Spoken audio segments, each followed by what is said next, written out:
The potential for recovery from cancer goes beyond simply submitting your body to treatment. Your state of mind, and by that I mean your beliefs, your perceptions and thoughts, which together account for your mental programming, is your greatest ally in the recovery process. When faced with illness, failing to address and update our mental programming, we're simply working against ourselves, making any treatment less effective. Consciously, we may feel we're doing all the right things and following our doctor's advice. But beneath the surface, subconsciously, we are in fact running a very different mental program or protocol, a negative script inhibiting our ability to truly benefit from medicine and treatment. Your doctor's advice is one of the highest priority, yet it mostly relates to the physical crisis in our body.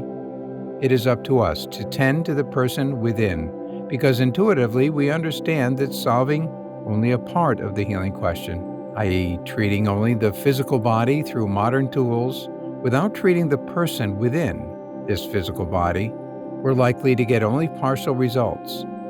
Partial results can mean recurrences. Within every living thing in this world, there is an innate and powerful ability, the ability to heal. This ability heals scrapes and wounds, burns, and even mend broken bones, and it's governed by the mind, and more specifically, the subconscious mind.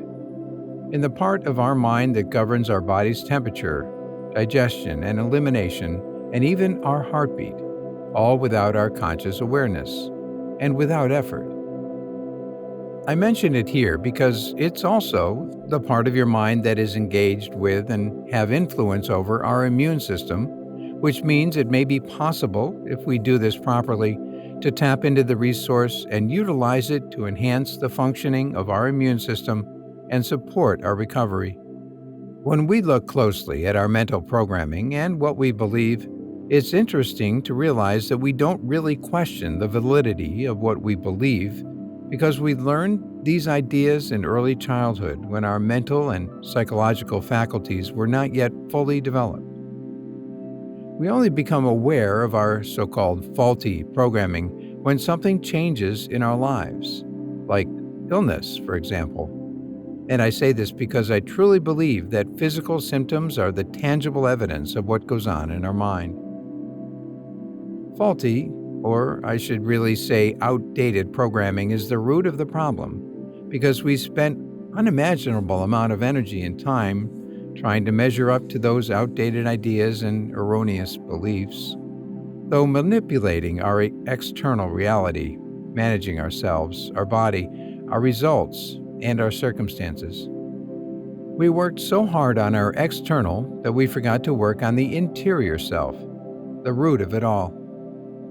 From a physical perspective, what this means is that our body is made up of trillions of cells that are continually being replaced by new, younger cells, and so logically, with these new cells, we should have a brand new, healthy body. But that is not the case, and it's not the case because the information stored and contained within each cell is transferred to the next one, which can explain why we somewhat look the same as before. It also explains why an unhealthy cell is not replaced by a healthy one. So, in order to change the information within the cell, the quality of the code, if you will, we have to change our self-concept. I may be oversimplifying here, but this is the core of my message to you in a nutshell. By changing our self-concept and shifting our beliefs and perceptions, we alter our story. We alter our mental paradigm. And what this means is that our brain will begin to broadcast a different message to the body. Now, instead of stress, there will be resilience. You'll feel empowered rather than helpless. And so will your immune system and every other biological system in your body.